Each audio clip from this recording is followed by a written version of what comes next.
¿Qué tal, amigas y amigos? Los saluda Rosa León. El tema está en la mesa y me da muchísimo gusto saludarlos este 6 de agosto del 2025. Nos encontramos llevando a cabo esta grabación in situ y le agradezco enormemente a nuestro anfitrión, el secretario de Hacienda de Baja California, el contador y el maestro, Marco Antonio Moreno Mejía. Marco, antes que nada, gracias por recibirnos y por estar atendiendo nuestra invitación. Bienvenido.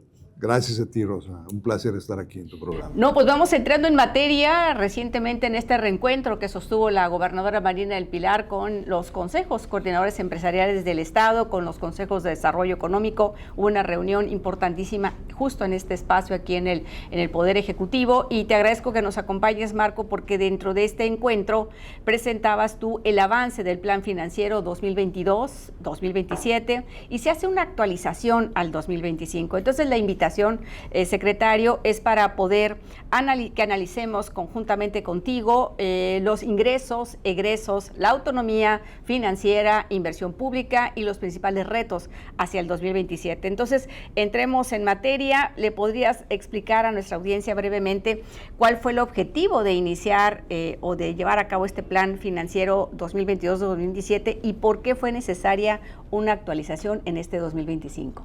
Con gusto, Rosa. Sí. Ciertamente, nosotros hemos estado apoyando los trabajos de la gobernadora desde el proceso de transición.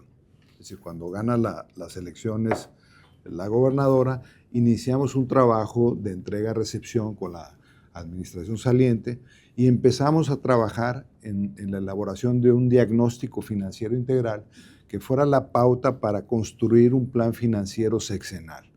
Este plan financiero es la hoja de ruta financiera en la cual se establecieron los objetivos fundamentales de la gestión financiera y nos ha servido lógicamente para entender la dinámica del desempeño financiero, no realizar los mismos errores que desafortunadamente se han presentado en diversas administraciones pasadas y tratar de establecer los objetivos fundamentales en términos financieros que permitieran cumplir los objetivos estratégicos de esta administración. Es un plan financiero que actualizamos cada año, porque los planes financieros, como bien sabes tú, son una especie de seres vivos que van cambiando en función a las variables que inciden en los mismos. Y ciertamente el pasado viernes tuvimos una reunión con el sector empresarial, donde les presentamos una actualización del desempeño del plan financiero y atendimos las observaciones del sector.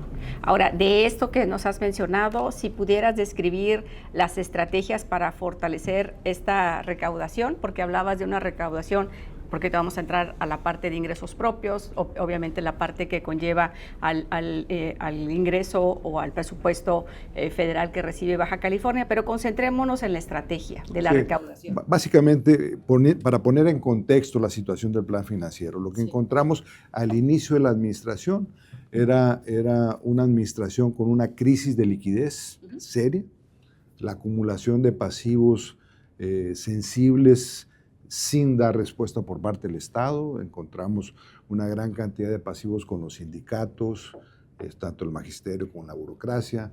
Encontramos una gran cantidad de deudas con contratistas, inclusive participaciones federales y estatales pendientes de entregar a algunos municipios. Una crisis de liquidez en todos sentidos. Normalmente, una entidad pública que está con estrés financiero, con un problema de liquidez, tiende a utilizar la variable de la inversión como el mecanismo de ajuste.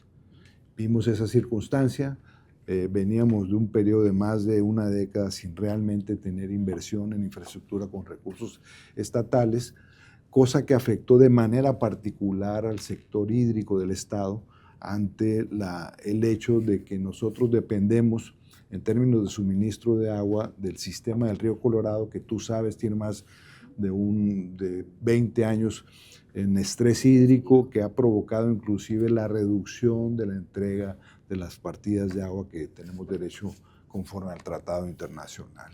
Entonces, este problema de falta de inversión, de exceso de gastos sobre los ingresos, que dio motivo a periodos recurrentes de déficit financiero, es decir, consistentemente el Estado gastó en los 10 años previos al inicio de esta administración más del ingreso disponible. Esa parte que que se generó de déficit financiero fue financiado de alguna manera dejando de pagar y por lo tanto no hubo inversión. Teníamos que darle una dinámica distinta al manejo financiero del Estado, donde una parte fundamental es, lógicamente, la inversión en infraestructura. Hay una relación muy elástica entre la inversión en infraestructura y los ingresos fiscales. Es el camino para resolver un problema financiero en una entidad pública a través de la generación de inversión en infraestructura, porque el Estado, las entidades públicas, no pueden resolver una circunstancia financiera de crisis a través del recorte del gasto, porque hay muy poco espacio fiscal de solución a través del gasto. Muy bien. Ahora, si nos vamos, seguimos con el tema de los ingresos. En la parte que se ha observado, Baja California, el impuesto sobre la nómina es del 4.25. Aquí, ¿qué resultados concretos has observado con esta consolidación de impuestos? Bueno, en el caso, evidentemente, teníamos que crecer la cobija de más ingresos para poder atender los planes de inversión en infraestructura. Y lo que hicimos fue un incremento, inicialmente de una sobretasa del impuesto a la nómina que luego consolidamos en el impuesto a la nómina hasta llegar a una tasa del impuesto a la nómina completa del 4.25, pero es importante puntualizar que no es la única tasa que aplicamos en el Estado. Tenemos 4 tasas diferenciadas del impuesto a la nómina, una tasa del 0% para aquellas entidades sin fines de lucro. Por ejemplo, la Cruz asociaciones Roja, civiles asociaciones que civiles están no atendiendo. pagan el impuesto sobre la nómina. Tenemos una tasa menor al 1.5% para las actividades agrícolas de exportación. Es una tasa competitiva en función a la tasa que se cobran en los estados con los cuales competimos en esa actividad. Tenemos una tasa del 3% para que las empresas pequeñas y medianas de hasta 50 empleados y una tasa completa del 4.25. La tasa ponderada del impuesto a la nómina estatal anda en rangos del 3.6%. Y ha venido lógicamente creciendo la recaudación del impuesto a la nómina, no solo por el incremento de la tarifa, sino también a través de un programa de actualización de la base de datos, del manejo de información, de Big Data, de manejo de riesgos que hemos realizado en el Estado, lo cual nos ha permitido un incremento sustantivo del impuesto a la nómina al pasar en el 2021 de niveles de 4.700 millones a niveles ya de 12.000 millones de pesos para este ejercicio. Entonces, el ingreso ha crecido a tasas de 2 dígitos en estos ya casi 4 años de administración, lo cual nos ha permitido también incrementar de manera sustancial la autonomía financiera del Estado. Ahora, para la audiencia, si le pudieras explicar, no sé, con todo respeto, va con peras y manzanas, ¿qué implica la mejora en la autonomía financiera para nuestro Estado? Claro que sí. La autonomía financiera mide la relación de los ingresos locales sobre ingresos totales del Estado. De tal manera que cuando decíamos que tuvimos niveles de autonomía financiera del 10%, quiere decir que el 90% de los ingresos del Estado llegaban a través de participaciones federales. Participaciones Comparado con los estados de la República, estamos en la media nacional, más alto que la media. Esa autonomía financiera del orden del 10% hemos logrado duplicarla a niveles superiores al 20% y ya nos ubicamos entre los primeros 4 o 5 entidades federativas con niveles de autonomía financiera y de ingresos locales, lo cual nos permite tener menos dependencia de recursos de la Federación, que está sujeta lógicamente al comportamiento de la recaudación fiscal general, por ejemplo, la entrega de participaciones federales. Y el hecho de tener mayor autonomía financiera juega a tu favor en la ley de coordinación fiscal al momento de determinar las participaciones que son para cada entidad. Pero esto no implica que si la Federación ve que estás haciendo bien tu trabajo, que estás teniendo mayor ingresos, te reduce tus participaciones. No, al contrario. La entrega de participaciones depende de una fórmula robusta que está en la Ley de Coordinación Fiscal y que no se cambia nunca. Y tiene que ver con las variables de pobreza, de recaudación, una serie de condiciones que están ya preestablecidas. Y en ese sentido, la Ley de Coordinación Fiscal premia a aquellas entidades que tienen un comportamiento de mayor recaudación local. Okay. Bueno, dejando los ingresos, vámonos con los egresos y las prioridades del gasto. ¿Dónde ha crecido más los egresos en estos últimos años? Una parte importante, precisamente el crecimiento de los ingresos locales se ha destinado a seguridad e infraestructura, que fue, digamos, el racional con el cual nosotros presentamos al sector empresarial ese primer incremento de la sobretasa en ese entonces del impuesto a la nómina. Nosotros les dijimos, vamos a incrementar un 1.25% la sobretasa del impuesto a la nómina con la intención de etiquetar el 50% de esos recursos para seguridad y el 50% para infraestructura. Y lo hemos rebasado, es decir, el crecimiento de los niveles de inversión en infraestructura con recursos estatales ha crecido de manera sustantiva. Entonces no puede decir la Fiscalía que no tiene recursos, no puede decir el Poder Ejecutivo que no tiene recursos para hacer bien su trabajo, porque el tema de la seguridad, pues tú sabes, ese es el principal problema que tenemos. En términos del presupuesto asignado a la gestión de seguridad en el Estado, se ha más que duplicado. Teníamos niveles de poco más de 4,000 millones de pesos y este año vamos a estar asignando alrededor de 9,000 millones de pesos al gasto consolidado en seguridad. Y en infraestructura estatal, pues ni se diga, ¿no? Veníamos de promedios de 400 millones de pesos de inversión en infraestructura con recursos estatales y en este momento hemos sostenido niveles superiores a los 4,000 millones de pesos anuales en inversión en infraestructura con recursos estatales. Ok, veo aquí también, mencionabas seguridad, educación y salud, dentro del reporte que nos compartías. Sí, sin duda.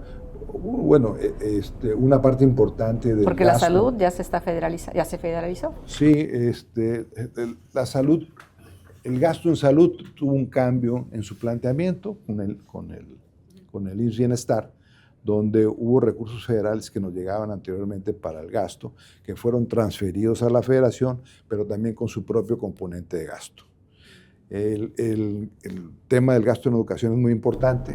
Baja California... Sí, veo que aquí tienes 16. Ahora, la siguiente pregunta era, ¿qué refleja la decisión de destinar el 16.4 del presupuesto a educación básica? El Estado en su conjunto gasta alrededor del 50% del gasto corriente total en educación. Y en educación básica somos el Estado que proporcionalmente más aporta recursos estatales a su gasto en educación básica. El promedio nacional que aportan los estados a la educación básica es del orden del 21%, nosotros aportamos el 48% del gasto en educación básica.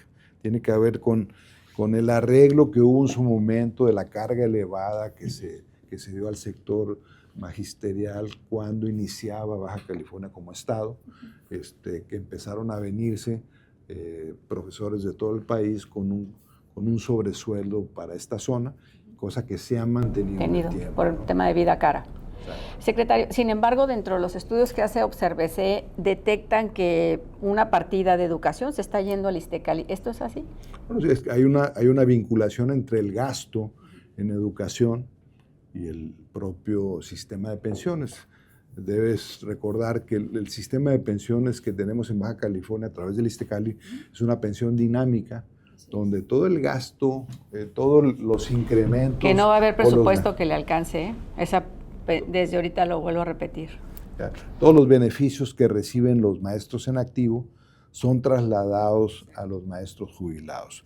Por esa razón, el ISTECALI enfrenta un déficit financiero que hemos platicado en otras ocasiones y que requiere una solución estructural. Lo que estamos haciendo nosotros en este tiempo es darle un espacio de recursos al ISTECALI que permita atender sus necesidades de déficit financiero, pero que a final de cuentas llegará al punto donde sea necesario tomar la decisión política de ir por una reforma. Claro, sí, porque ahí la observación que se hace por parte de ObserveC es el tema de, pues sí, se ve que en lo que nos presentas hay un incremento, pero esto no va directamente al tema educativo, sino a pensiones, aspectos de ISTECALI, no tanto a la mejora en la infraestructura de la educación, a mejora en otros aspectos, a donde yo quiero llegar. Claro, bueno, pero son prestaciones que de acuerdo a la ley tienen derecho a un maestro jubilado, ¿no?